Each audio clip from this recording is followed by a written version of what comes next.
Welcome to the Canadian Wealth Secrets podcast with Kyle Pierce and John Orr. We are recovering high school mathematics teachers and education consultants whose entrepreneurial spirit led us to begin multiple businesses in real estate investing, digital courses, and coaching and consulting after the bell rang at dismissal time. Fast forward a decade later, where we've grown our portfolios and our time freedom to the point where we can now help other entrepreneurs, business owners, and investors to grow their wealth into a legacy that lasts generations. Through hidden investment and tax secrets your financial advisors won't believe are true.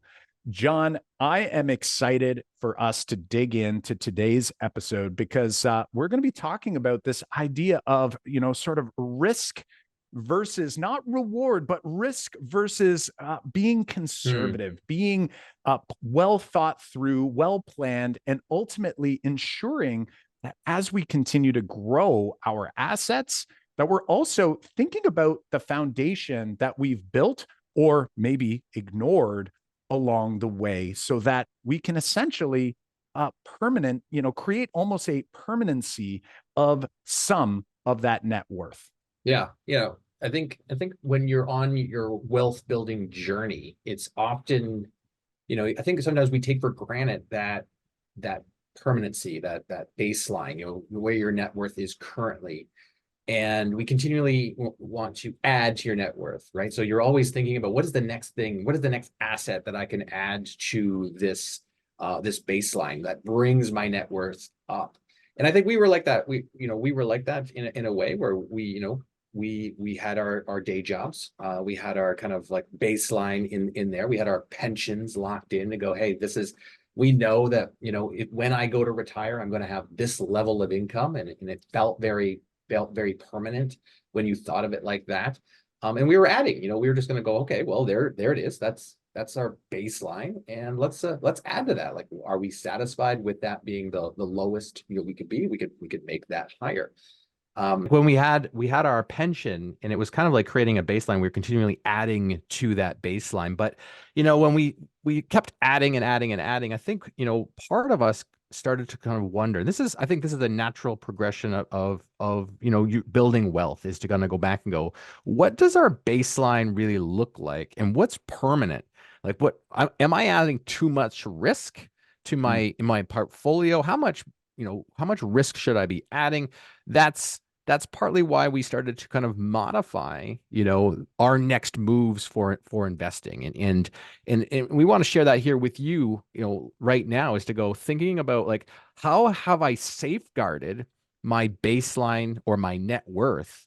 And, what is my next move with my investment dollars? So when I have investment dollars come up, what should I be doing with those? Should I be automatically looking for the next investment? Because I think we did that for a long time. Or should I take those investment dollars and go, wait a minute, do I have a plan for those investment dollars that not only allows me to build my wealth, but at the same time strengthens my foundation, strengthens my baseline, so that it never, it does not decrease? Or I have to use, if you think about a foundation, I'd have to use one of those like jackhammers to like crack it just because it's so solid. How do we do both? And that's what we want to talk about here, is if I've got investment dollars all of a sudden pop up, can I safeguard or make that foundation so much stronger at the same time as adding to my net worth, like bringing that baseline up? For sure. And, this really comes in. What makes this so hard is that, as I think in general, humans, we all want someone to give us the answer, right? Like, everyone's just like, just do this and everything's going to be okay. And for some financial advisors, that is sort of how they operate, right? So they go, listen, just trust me. You trust me, right? And the client typically, yeah, of course, that's why I'm here. And they say, do this, do this, do this. Everything's going to be okay.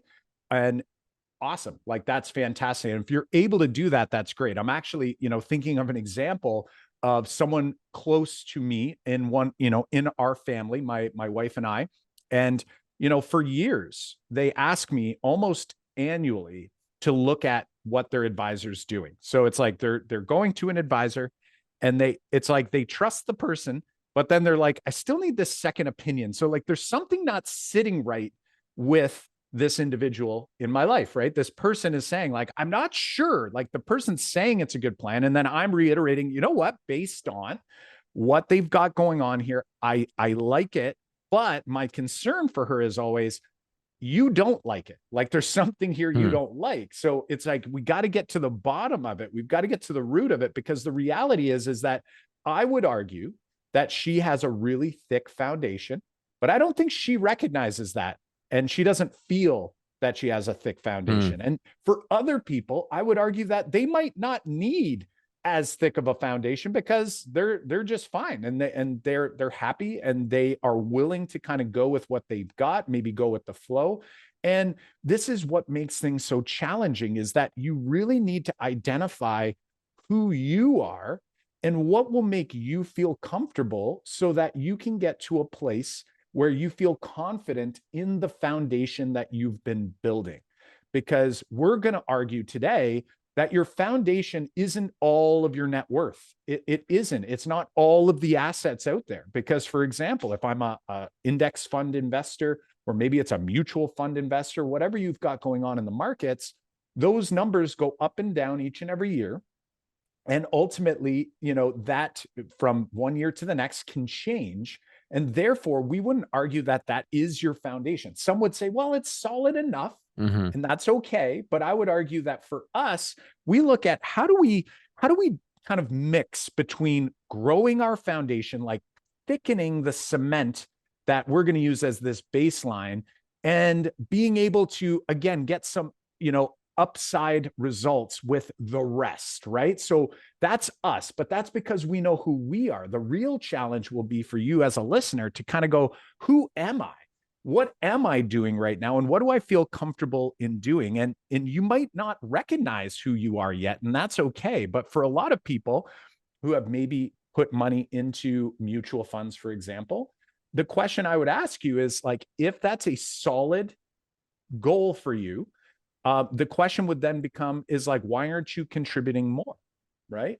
Or, if you already are contributing a significant amount of every, say, paycheck or every dollar that you earn in your business, if you're already doing that, then awesome. Then that might mean that, yeah, like, you're comfortable with that foundation that you're crafting or creating for yourself. The real goal, though, I would say, is, do I know what this is going to get me? Do I know what this is going to help me achieve in the future? And if that's a question mark for you, right? Like, if you don't even have, like, say, a range, you're like, well, if I keep doing this, that by age blank, whatever that number is for you, because remember, you might be a person who wants to slow down at 55. You might not want to slow down till you're 70. These are all variables that you have to think about. And if you're not sure what that goal, what that's going to help you to achieve, you might either be contributing too much, you might be contributing not enough. And right now, you're kind of stuck in this hope and pray mentality. Whereas today, we're going to at least share what we're doing for ourselves in order to kind of give us the upside results that we want, but then also sort of help us to answer some of the questions that we call this foundation, this baseline, where we want to essentially create a thicker and thicker base, so that even in the worst result, in the worst scenario where something doesn't go well for some of the other investments we have, that we know how far we'll fall, right? Like, we'll fall and we'll hit this really thick foundation. And if we did, that will be okay with it, right? That will be like, you know what? We are okay with where we are, even though it might be a very, very low probability chance of ever happening. Yeah. And if you listen to some of our previous episodes, you know that we did an episode on, recreating our pension. We had pensions in the Ontario Teachers Pension Plan as past teachers, and we've always been after that being one of our kind of gold standard baselines. And we did an episode on how to beat that, actually, like what tools are involved to kind of recreate that pension plan, but also beat it. And that's still kind of like our kind of like baseline level to say, if we want to create that solid plan that says that that level of income for us is like where we would fall to if we had to fall. And how do we create, how do we create that so it is rock solid if I don't have, let's say, that pension plan to fall back on? Because I think a lot of people, like you said, Color, are kind of putting them in index funds or mutual funds, and it's kind of like floating on top of this, that it could go up, it could go down based off where the market goes. And we always kind of say, like, as long as you're doing it over time, and this is what people say, right? As long as you're doing it over time, that baseline will rise, your net worth will rise. And I think what we wanted to do for ourselves is we didn't want to trust that floating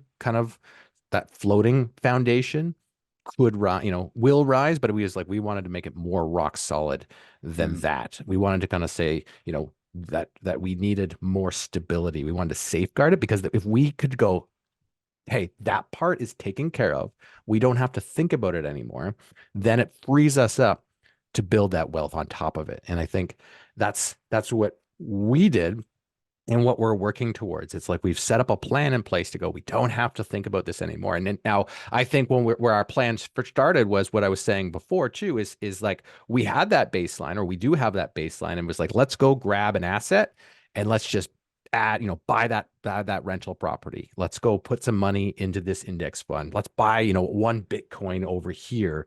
And we were buying different assets, and we were saying that was bringing my net worth up, but it wasn't actually increasing that foundation, because these assets typically were a little bit more risky. Like even if I'm buying my index fund, it's like, well, there's still, I don't think that actually strengthens my cement of my foundation. It's there.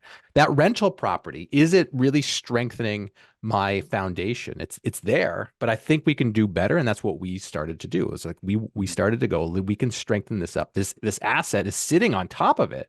Yes, it adds to my net worth, but where the foundation could be a little bit stronger. So what we're doing now is we're going, hey, let's now look to see if we can strengthen that foundation up. And then when that foundation is strengthened, anything that all of a sudden spills over of that foundation, those risky assets, or those risk assets, when they start producing, they start hitting some of the goals we've set, we can skim some of that off the top, take it, put it down on the foundation, bring that foundation up, and then use that foundation to go, let me go buy another asset. And then when that asset starts to produce results, hits the goals we've set for that asset, skim it off the top. That asset's still there.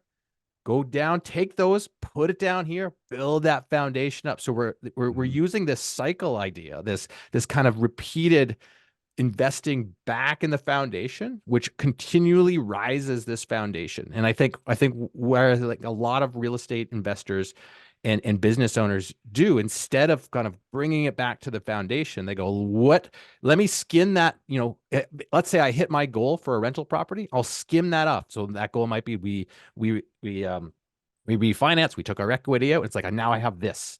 Okay, let me go and actually do with it. Right. So it's like, I've got this chunk of money. I've got my equity. Do I go for us, our goals at the beginning were like, let's go buy another asset with it. But now we're saying, let's actually do two things at once. Let's take that, let's add to the foundation, and then let's use that foundation to go buy the asset. And that allows us to strengthen both things up, instead of just like repeatedly, buying more assets with our equity, which is a good strategy. It just doesn't add to our foundation at the same time. I love it. I love it. Yeah. And you sort of nailed it. We try not to leave out our stock investors, from these discussions. So, it's not exactly something that we put too much of our capital into personally. However, we do have a waterfall method that we use in our business. So it's something that with profit, we have a percentage that goes here, a percentage that goes there. And, we look to continue to grow our index funds and so forth, just to be exposed in that world. But again, that's kind of floating up here for us. Like, we don't look at that as foundational. However, a lot of people might argue that index funds are foundational. They're much more foundational than, say, stock picking, right? We have some episodes a while back. We had a stock player or spectator episode where, if you're putting money into individual stocks, you are now in much I'll argue, much higher risk scenario, because who knows what can happen. Of course, you can pick more conservative dividends, blue chip type stocks. But when we start picking, we're really, we're kind of making bets on different companies, right? Versus, say, grabbing an index fund. So an index fund, some people might look at that as their foundation, and hey, more power to you if that is you. For us, because we do so much in real estate, something that we've been doing a lot of is thinking about, as these assets grow, the equity that we're building inside these assets, we could repurpose some of that equity. And like you said there, John, like we could take that out and buy the next asset. The problem that we run into, though, I find when we refinance with the intent to put it back into a property, is you have a bit of the like burn a hole in your pocket syndrome going on there, right? Meaning the timing is never perfect, right? It takes time to refinance. It takes time to get the money out. Once you get the money out, the clock is ticking, right? The juice is running on that money. Like now this is money that I've borrowed. And there's this added, at least for us, this added mental pressure that we need to like go and do something with it to make it worth the while, right? Because it's costing us money. So for us, what we tend to do is we go, well, listen, instead of, say, selling a property, experiencing a capital gain, a lot of people rotate their capital and sell a property. And now if there's a capital gain, you're going to pay on 50% of the capital gain. You're going to pay about 26% in total on the capital gain based on our capital gains, tax rules. And instead of doing that, we say, well, why don't we keep that property? It's profitable. It's doing well. We can pull money out of it. Instead of it going immediately into the next property, what we've done for our foundation, now that we don't have this solid pension like we did, back when we were in the education sector, we are taking that and we're sort of recreating that world. So that cement for us is permanent life insurance, right? So if we use whole life insurance as this like nice foundation. Now, for some of you out there, if you're just starting this investment journey, that foundation might be a whole lot thinner, right? It might just be term insurance just to protect your family. It might be something like that. But as you start to invest and as you start to increase your net worth, you want to start thinking about, how do I solidify this so that I am in a much better spot regardless of what happens in the world, right? If a 2008 happens again and the housing market like it did in the US, if it were to crash for a period of time, it's like, what does my foundation look like underneath the surface? And I almost imagine it like thinking about when I'm first starting investing. I bought my first rental property. I had a thin foundation, but it was okay. I was young. Both my wife and I were had decent incomes. We had equity in our own primary residence. I had a thin foundation of, say, term insurance if there was ever an issue. And we invested in our first property. Ultimately, that property began to build equity, started to raise our net worth, but eventually you start to look and you say, am I happy with the foundation underneath? Meaning, if I was to add another property to the portfolio, if I was to add another, we'll call it big chunk of capital into the stock market or in any other asset class, what's going on in the foundation here? Are we good? Are there any cracks in the foundation? What happens if X, Y, or Z is going on up here? Because we can't really know for certain what is around the corner. So that's where you start thinking to yourself and go, how do I make this stronger? If I'm going to build up on this thing, just like if I took a one-story home, I have a foundation. If I want to go to a two-story home, I need to now go back to the foundation. I need to go check those footings and go, okay, are we good here? Can this support the weight of this next piece? Even though everyone's like, a second story would be amazing for my life, right? It's going to help my family. It's going to give us so much more space. It's going to give us everything we wanted in this home. But I would argue that that would be the worst decision ever if we build up and then that foundation can't actually support the addition of that second story. So for us, we start to actually lay more cement down by actually taking out additional whole life insurance, additional permanent life insurance, which is not only going to give us accessible cash value as an opportunity fund to purchase more, right? To help us fund the second story of this building. Right. We can use that. It's also going to support us in the case that we need it, meaning if I need additional capital at any point in the future, I have a bucket that I can resort to. And then also we have this big death benefit that sort of surrounds your net worth to kind of take care of, hey, an unexpected or untimely death, or down the road when the taxes that we're creating. Because remember, when we build our wealth, we are creating a bigger and bigger tax problem for ourselves. And that foundation can actually help us to alleviate that tax burden for our spouse, for our children, for our estate into the future.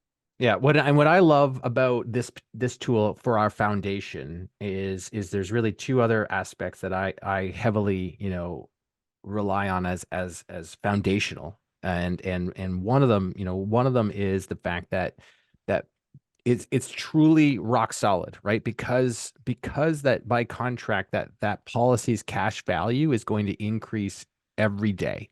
Like it's never going to go below where it currently lies. It will never drop down, which is not true about you, say, putting, your money in your RSPs and then using those RSPs in index funds or mutual funds. Like, know if that will, say, drop year to year. It's possible that it has, or it could be. But that's what I love about this, using this as a foundation, is that it will not go down. Now, what I also love about it is that we're getting two uses for the same dollar. Like you said, like, it's going in there. It will never go down. It will only rise. And we also get the availability of that same money. So sometimes it's like, well, if I go and put it over in the index fund, then calling that my foundation, then over there, it could fluctuate. And we take that for granted. Some people just live with it. That's why you're like, okay, I will just make sure it's in an index fund over time. I'm never going to touch it. It'll be fine in the end. But in the intermediate, it will fluctuate and change your net worth, which can be hard to think about. But you can't get another use out of that. If you go, hey, I can't go to that index fund and go, can I borrow that and leave it in growth mode over there and go to buy my next asset, like my next rental property.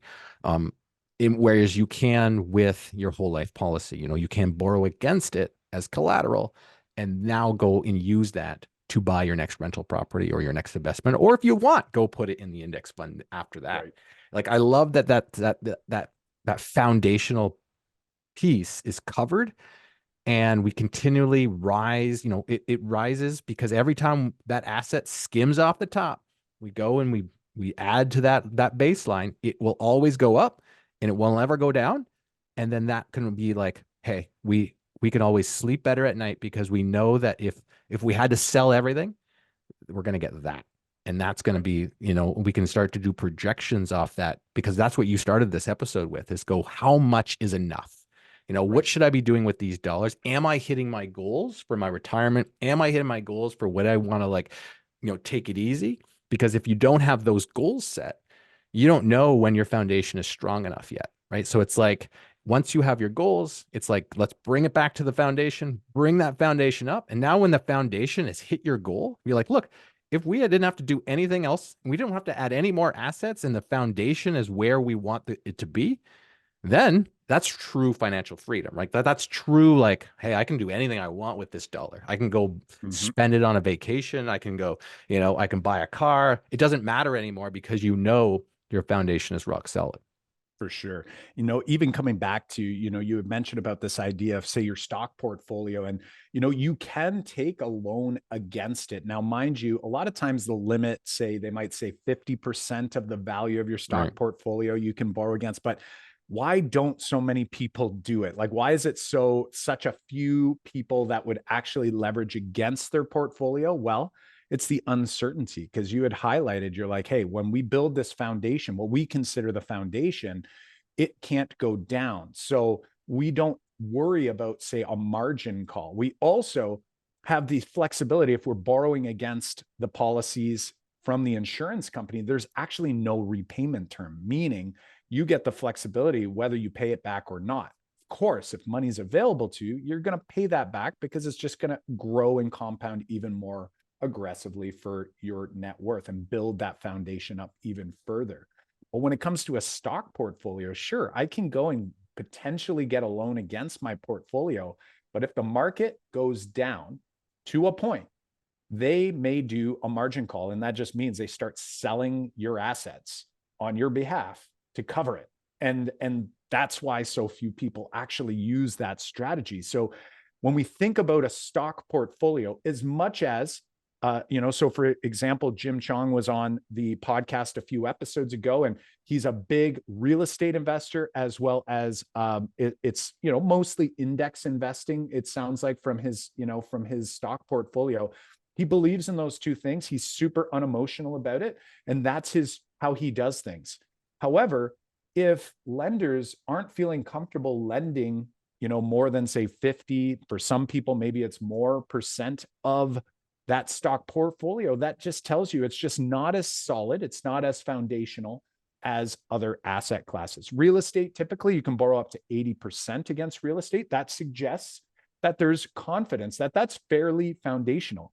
For your for your insurance contracts that you have, the insurance company will allow you to borrow up to 90% of the cash value, no repayment terms. And of course, you can even go to secondary lenders like different banks and so forth, or third-party lenders, I should say, like banks. And they might even do 100% because, again, it is a rock solid foundation.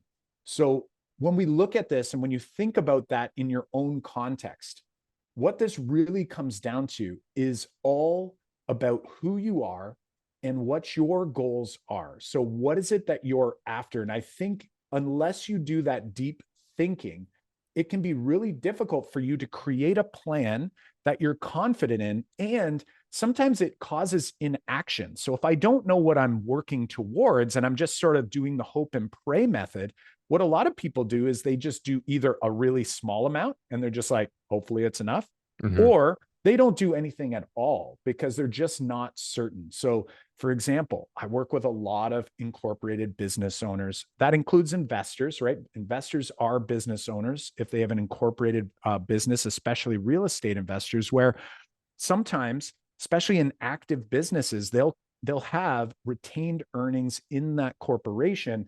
And because they work so hard in their business, that's their money-making, activity, right? So they're doing all of this work and they're very successful. They're then a little bit more hesitant to determine, like, what should I do with all of this hard work, right? If I'm a T4 employee, it's still hard work, but you know what you're getting each and every week. Whereas in a business, you're going like, what if business slows down? What if I need access to this money? What if I don't know, should I put it in a GIC? Should I just put it into an index fund? Like, what should I be doing?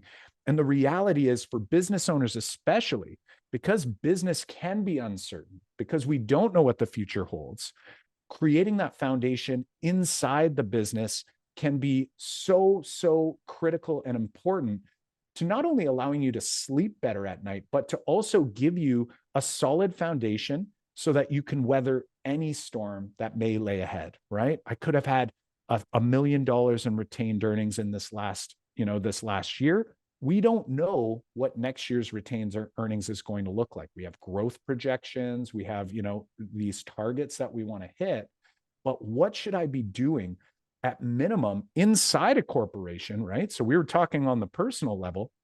On the corporate side, that is even more important because you've already taken on a massive amount of risk to be a business owner, right? Like, you don't have somebody sort of just handing over that pay. If you show up and you make sure you do your job, that you get a T4 income every week or every month. Here, you are really depending on your business, the market, how things are moving forward. So making sure that you really pay attention to the foundation, but then even more so, what does this look like in the future? Am I always going to run this business? Is it always going to be as profitable? Will I be stepping back and let somebody else run this business? Am I going to sell this business? So having a big foundation and growing that foundation can be really important, not only to shelter from taxation, but to also make you feel more comfortable and confident so you can focus on growing your business and less on, Mhm. is this the right move for, say, my money to just put it straight into the stock market or straight into, say, a real estate property? Building that foundation, I would argue, is something that all business owners should at least be Right. considering and working through. Right. And I think the really important part that you just said that I'm taking away here, right, it is first, you're setting your goals for where you want to be, in blank number of years. You can set smaller goals to say, I'm going to hit this in 10 years. I'm going to hit this in 20, or I can hit this when I retire. And what is my dream outcome is really what you're trying to answer. And then where my biggest takeaway right now is how and what is my strategy for my baseline to get me there, right? I want my baseline to get me there. And then that can help us go, okay, if I continually add and this baseline rises so that it can get me to my dream outcome, what do I then do? So this is like part 3. What do I then do with my assets that are not, that are helping me raise that baseline up? But what do I do with those assets when these mini goals are met for some of the riskier assets? How do I take those, those profits, or do I take, that money that we are now using to build our wealth? How do I utilize that to help me achieve that goal? And I think those 3 pieces, I think, are really where my big takeaway is for our wealth planning journey. I love it. I love it. Yeah. My big takeaway, I think, as well, is, it took me a very long time to understand who I am as an investor and what it was I was doing it all for. I was Right. doing it out of, I think, just safety, but it was a hope and pray mentality. I was like, if I could just take every dollar and put it into assets, it's like I've got my best chance at being okay. Right. But that was really ineffective. Like, I mean, I guess it was effective from the point of view that I took as much as I could and put it into assets, but it wasn't very smart at the time, simply because I was doing something with the hope and praise strategy. And it was almost, maybe overdoing it at times, right? Whereas now I'm starting to recognize what it is that I'm actually looking to achieve. And ultimately, as we slowly add layers of concrete to this foundation, it just gives you more and more confidence to be able to weather any storm, especially, John, you and I being entrepreneurs, having multiple businesses that all are dynamic and each have their own nuances. That, hey, if a client is lost or if a client is gained, it's not going to actually impact whether we will hit that baseline goal, because we're taking care of that baseline. And it allows us to focus on the things that matter to us, which is helping entrepreneurs and business owners and other people who are on their personal wealth building journey, so that we could just do the work, help more people, and essentially, hopefully, save them from the hassle, the stress, and maybe even the time and energy that we've had to commit to try to figure out what's going to be the best strategy for us. And now we at least have our own experiences to offer to others, like those who are listening here, to go, hey, listen, here's what we did. It doesn't mean it's right for you, but let's help you figure out what is right for you. So if you're listening to this episode and you're thinking, hey, I'm an incorporated business owner. Hey, maybe you're not. Maybe you're on a personal wealth building journey. You're trying to figure out, how do I create that foundation for myself? Maybe I already have it. Maybe I'm already there, and you just need somebody to kind of help you think it through. Hop on a call with us. Head over to CanadianWealthSecrets.com/discovery. And we'll hop on a call. We'll go down the rabbit hole with you, try to figure out where are you, and essentially help to mentor you so you can figure out, is my foundation as thick as I'd like it to be? Is it too thick? Maybe it's too thick and I need to get maybe a little bit more into some more risk on assets. We'll help you think that through. We're not going to tell you what you need to do, but we'll ask you the questions that will hopefully allow you to recognize, who are you? What is your journey? And ultimately, together, help you to take the next step in that journey. So once again, CanadianWealthSecrets.com/discovery. You can hop on a call with us, and we look forward to hear about you and your situation real soon. If this was the first time you've listened to one of the Canadian Wealth Secrets podcasts, we want to welcome you. We're curious, what your big takeaway was. You can hit us up on all social media channels at Canadian Wealth Secrets. And if you've listened before, then we encourage you to leave a rating and review so that it can help others find the show. That rating review, we'll read every single one of them, and it actually makes our day. All right, now, Canadian Wealth Secrets seekers, we'll see you next time.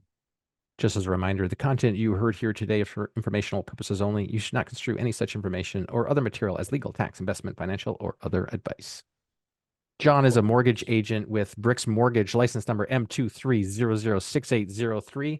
Cal Pierce is a licensed life and accident and sickness insurance agent and corporate wealth management advisor with the PanCorp team, which includes corporate advisors and Pan Financial.